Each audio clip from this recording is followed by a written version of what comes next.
Você pode pensar o que quiser sobre zoológicos, mas, em teoria, eles existem para que os visitantes passem um dia interessante cercados de animais exóticos. O que muita gente não pode esquecer, porém, é que alguns desses animais são extremamente perigosos. Neste vídeo, a gente vai mostrar os acidentes mais chocantes da história dos zoológicos, que deixam claro que, mesmo dentro de um zoo, você precisa estar sempre atento. E a gente já começa com um caso que dá vontade de balançar a cabeça de tanta estupidez. É a história do urso polar Binky. Ele foi encontrado em 1975, ainda filhote, abandonado pela mãe na costa norte do Alasca, e depois cresceu em um zoológico. Rapidamente virou uma atração querida e incontáveis turistas passavam por lá para fotografar aquele fofinho.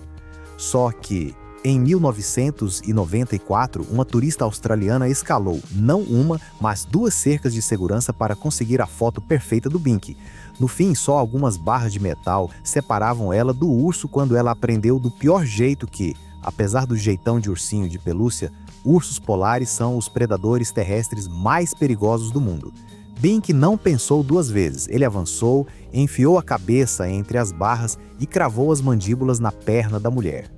O gigante de 400 quilos ficou com a perna da turista presa com força. Será que ele conseguiria puxá-la pelas barras e matá-la? Felizmente não, mas foi por muito pouco. Outros visitantes reagiram na hora, batendo no urso com galhos e pedaços de madeira até o Binky finalmente soltar a perna. Em seguida, ele ainda desfilou, triunfante pelo recinto com o tênis da turista na boca. A australiana, por sorte, saiu relativamente barata, teve várias fraturas. E enquanto o Binky só estava defendendo o próprio território, existem casos em que os animais parecem buscar vingança de propósito. Um dos episódios mais famosos aconteceu em 25 de dezembro de 2007, no Zoológico de São Francisco. No dia de Natal, 3 jovens acharam que seria engraçado provocar Tatiana, uma tigresa siberiana. Eles ficaram bem na frente do recinto, gritaram e até jogaram objetos nela. O que eles não sabiam é que a parede do cercado, com 3,8 metros, era mais baixa do que o recomendado. Mesmo assim, nenhum animal tinha escapado até então. Só que, depois de tanta provocação, Tatiana fez algo que parecia quase impossível. Ela saltou na parede, fisgou o topo com as garras e se puxou para fora. E o mais assustador é que ela não atacou pessoas aleatoriamente. Ela ignorou todo mundo e foi atrás apenas dos 3 que tinham provocado. Ela matou um deles e perseguiu os outros 2 por mais de 300 metros dentro do zoológico até a área de um café. Quando a polícia chegou, a tigresa estava em cima de um dos sobreviventes. No fim, os agentes precisaram atirar no animal para salvar a vida do rapaz. Depois desse acidente, causado exclusivamente pela imprudência dos jovens, a gente chega a um caso em que o que aparece é heroísmo de verdade. Em 2021, estava acontecendo uma festa de aniversário infantil em um centro de répteis no estado de Utah, nos Estados Unidos, e uma tratadora experiente chamada Lindsay decidiu demonstrar como se alimenta um jacaré, algo que ela já tinha feito milhares de vezes. Só que, dessa vez, o jacaré cravou a mordida na mão dela e a arrastou para dentro da água. Na mesma hora, o animal começou o temido giro da morte, a técnica em que jacarés rodam violentamente em torno do próprio eixo para afogar a presa. Foi nesse instante que um visitante chamado Donnie Wiseman tomou uma decisão inacreditável. Ele pulou para dentro do recinto e caiu direto em cima das costas do jacaré. Agora, Donnie estava deitado sobre o predador, enquanto a mão da Lindsay continuava presa lá dentro, entre as mandíbulas. Mas como eles iam sair daquela situação? A saída foi paciência e trabalho em equipe. Eles esperaram o animal se acalmar. E apesar da dor e do choque, a tratadora manteve a cabeça no lugar e orientou o resgatista, dizendo exatamente a hora em que ele tinha que se afastar. Donnie saltou no momento certo, o jacaré mordeu o vazio e o braço da Lindsay foi salvo. Um momento igualmente tenso, mas de um tipo completamente diferente, aconteceu em 2016 na cidade japonesa de Sendai. Naquele ano, um chimpanzé chamado Chacha escapou do recinto do zoológico e fugiu para espiar a cidade, causando pânico. E é bom entender uma coisa, chimpanzés estão longe de ser fofinhos. Eles são 5 vezes mais fortes do que um homem adulto e podem se tornar extremamente agressivos.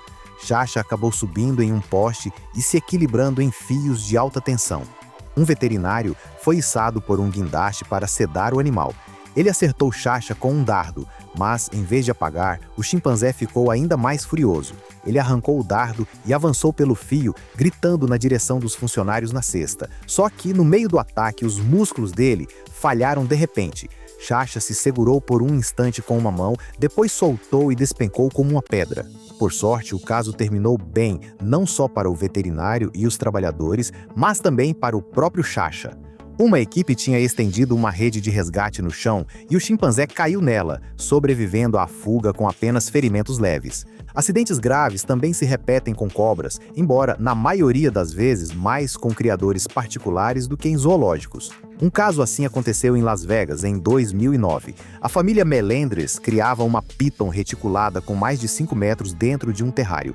Um dia, quando Melissa Melendres entrou no cômodo, ela viu uma cena de terror. De algum jeito, a cobra tinha escapado e estava enrolada no filho dela, Anthony, de apenas 3 anos, que brincava tranquilamente ali. O animal tinha se enrolado por todo o corpinho do menino e apertava com tanta força que Anthony já estava roxo e não se mexia mais. Tentar desenrolar uma piton com as mãos é quase impossível, porque quanto mais você puxa, mais o corpo musculoso da cobra aperta. Em completo desespero, a mãe correu para a cozinha, pegou uma faca grande e, tomada pelo pânico, golpeou a cobra repetidas vezes. Só depois de mais de uma dúzia de facadas, o animal finalmente afrouxou e soltou. Anthony foi levado inconsciente para o hospital e sobreviveu por algo que só dá para chamar de milagre. Mas enquanto Anthony teve a sorte de a mãe ter conseguido agir, um encontro parecido na Indonésia terminou em tragédia. Em março de 2017, Akbar Salubiro, de 25 anos, saiu para colher óleo de palma na ilha de Sulawesi. Quando ele não voltou naquela noite, amigos e vizinhos começaram uma busca. No começo, não encontraram nada, mas o que viram no dia seguinte fez o sangue gelar. No chão estava uma piton reticulada gigantesca com 7 metros de comprimento. No meio do corpo dela havia um enorme inchaço deformado. E o pior, dava para ver claramente o contorno de botas de borracha dentro da barriga da cobra. Depois que moradores mataram o animal e o abriram, veio a confirmação macabra. Lá dentro estava Akbar, com roupa, botas e tudo. Ele primeiro sufocou e em seguida foi engolido inteiro. E por fim, a gente chega ao que provavelmente é o maior desastre envolvendo o zoológico de todos os tempos, quando 48 animais morreram numa única noite. Mas vamos do começo. Em 2011, Terry Thompson, que mantinha um parque privado de vida selvagem no estado de Ohio, nos Estados Unidos, decidiu tirar a própria vida. Antes disso, ele cometeu um ato impensável. Abriu de forma sistemática as jaulas de 56 predadores exóticos e ainda cortou as cercas da propriedade, deixando leões, tigres e ursos totalmente livres. Quando a patrulha da polícia chegou, o anoitecer já tinha caído e no meio da escuridão dava para ver, por toda parte, os olhos brilhando. Com casas residenciais e uma rodovia ali perto, e com os tranquilizantes demorando demais para resolver o perigo, o xerife de plantão foi obrigado a tomar uma decisão devastadora. Nada de tiros de advertência, todos os animais deveriam ser abatidos. E assim, no escuro, os agentes começaram a tarefa brutal de caçar e matar quase todos os animais do parque, incluindo 18 raríssimos tigres de Bengala e 17 leões. Ao todo, 48 dos 56 animais foram mortos a tiros e apenas 6 puderam ser capturados com segurança. Muitos dos policiais, alguns deles amantes de animais, ficaram traumatizados. Eles não queriam matar criaturas inocentes, mas, para proteger a população, naquela noite não tiveram outra escolha. Depois do episódio, que ficou conhecido como o Massacre de Zanesville, e gerou uma onda de comoção, Ohio endureceu as leis que regulam parques privados de animais exóticos para tentar impedir que algo assim aconteça de novo. Obrigado por assistir, a gente se vê no próximo vídeo.